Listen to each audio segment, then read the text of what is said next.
your overall thoughts today, and just I guess what was the difference maker today? Well, I think, the one thing that you always want from your basketball team is to play as hard as they possibly can. Anybody that was here walked away and saw a great basketball game.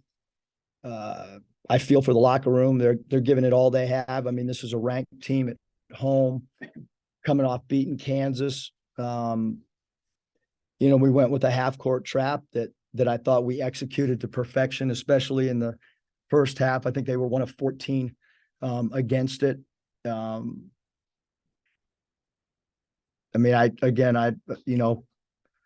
Mikal Mitchell was supposed to be out over a week and a half to 2.5 weeks. He misses one game and suits up and gives us great minutes on a bad ankle.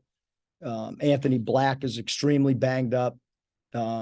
He continues to suit up and put forth a incredible effort. Ricky Council, obviously, with the minutes he's played, has been banged up. Devo's been bothered by stuff, and just really impressed with the guys' effort, playing through stuff. We gave ourselves a chance to win against a really, really good team. The end of the free throw is exactly what we work on in the summer. It's called Dagger.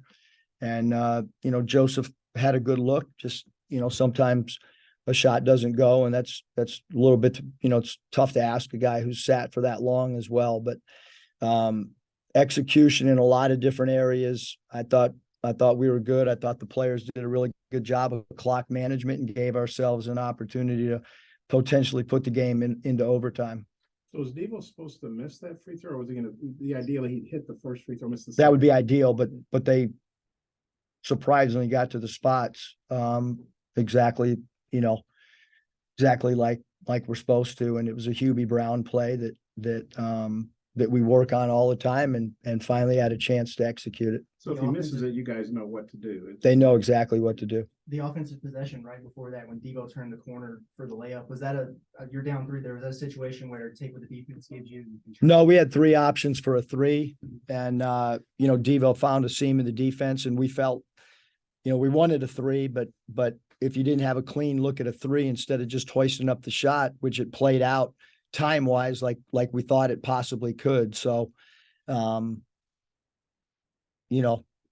Devo makes the first one and we miss the second, and we execute that. Maybe we walk out of here with the win. So I thought the clock management by the guys on the floor was really, really good. And, there was no panic. If you look at the stat sheet and you watch the game, the difference was obviously the free throws attempted. Everything else, our first half defense against a team at home, you're not going to hold Baylor to 8 of 33. We played 3 games defensively where I thought we've been phenomenal. I think Baylor was in the bonus 5 minutes into the half. How much does that change? I'm not going to talk about it. How much does it change when someone's in the bonus that shoots fouls as good as their players? It drastically changes the game. 5 minutes into a half. Neither team shot a lot of threes. I think they shot a couple more, but it looked like you were both going to the hole equally aggressively, and things maybe were getting called on you that weren't getting called on them. That's how sort of looked that way. Yeah, I thought we did a good job trying to attack the rim. In the first half, offensively, we were phenomenal. We were phenomenal defensively in the first half, and second half just didn't get to the foul line at all. I don't think we took a foul shot until the last 20 seconds. Ricky hasn't scored the ball as well late, but he had 25 tonight. What did you make of his performance tonight? Yeah, I thought he did a great job of finding seams in the zone, especially in the second half, and we kind of moved him around in different areas. I think our zone offense has drastically improved. Again, I feel for the locker room. It's a great rebounding team. You're talking about the second most efficient offensive team in the country. They're playing at home, and the defensive effort was, we hold them to 33%.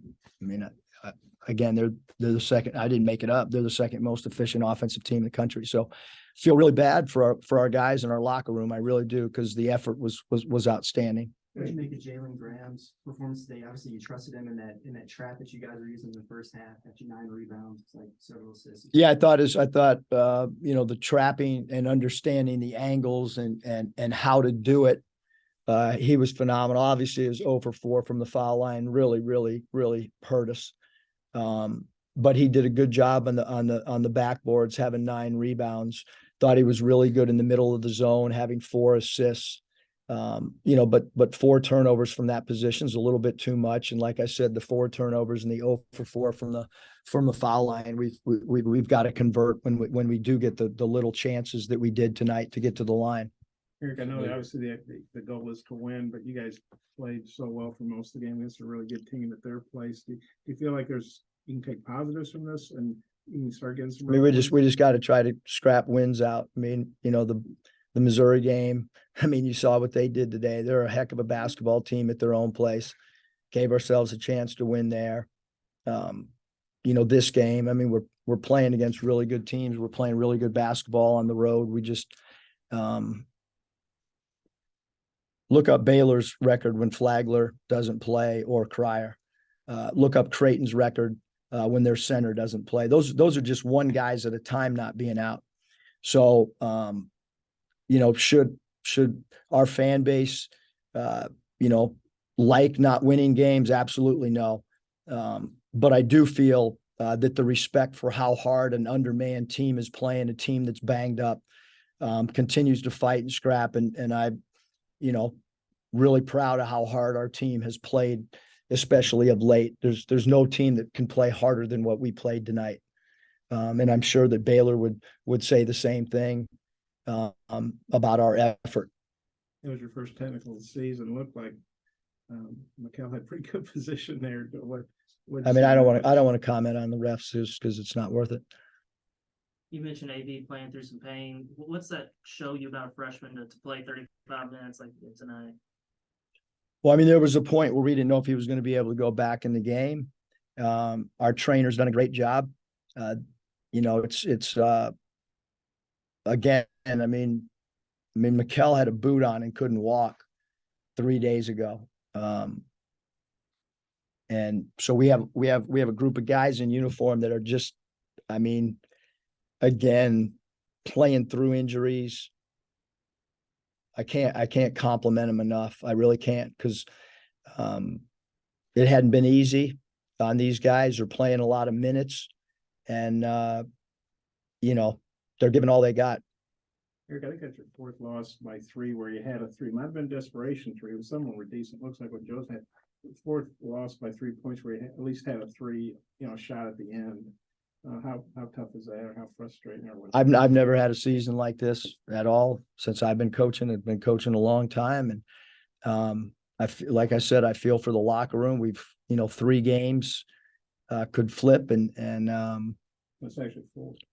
4, whatever. Yeah, but I mean, I don't. I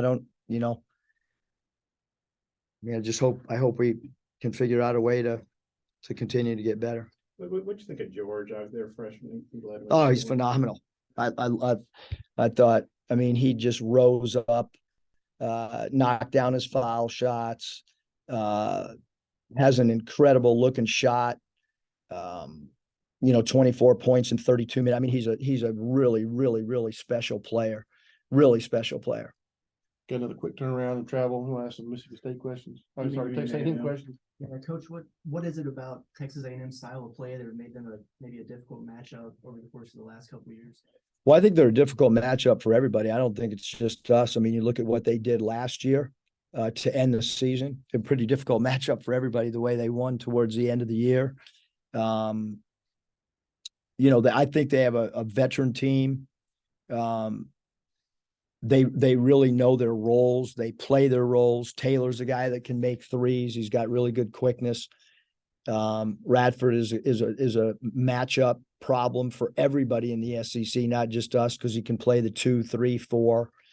Marble's a guy inside and can make mid-range shots.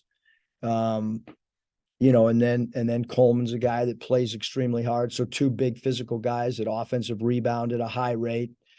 It's a team that, again, is playing really well in conference play. But the last 2 years they've struggled in non-conference, and once they've gotten to conference play, they've played with great confidence, and it's a team that plays really, really hard. I don't know if you saw some of the early, they lost to Wofford and some other games that kind of head scratchers, but like you say, they seem to get it together in conference. What are they doing different now that maybe they weren't doing earlier? And why do you think they seem to get it there? Yeah, I mean, I haven't studied, the non-conference. I, only watched them, in conference play. And like I said, they have most of their players back.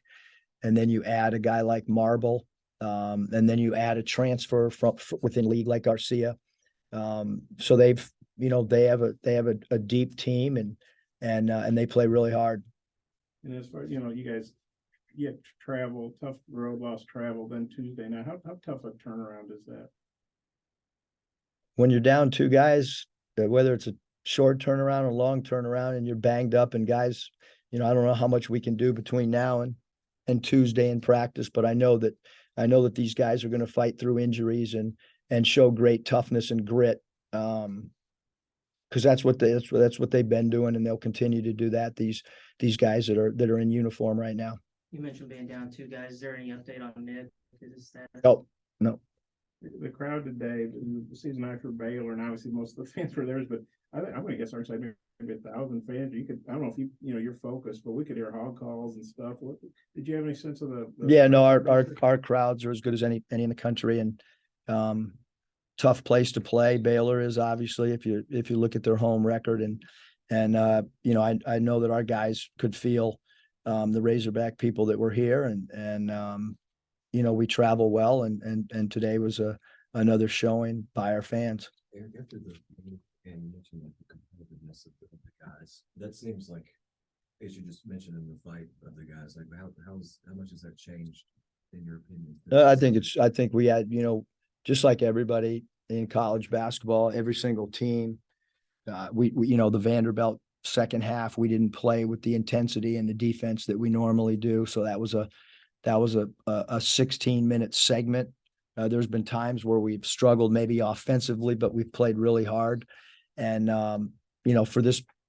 for 16 minutes against Vanderbilt, I told you guys the truth of how I felt about our team at that time. And they've certainly bounced back. And this is a tough one, man. This really is. And so are some of the other games, like the game at Missouri that we put ourselves in a position to win, and we just didn't. You say something to Joseph after a tough shot like that. He obviously, you could tell how upset he was. Do you say something to him? Or I mean, we will eventually, but right. I just wanted to leave the locker room alone because they played hard. I didn't really say anything other than bring it in, and we'll get back to prepping for A&M. Thanks, Coach. Yeah.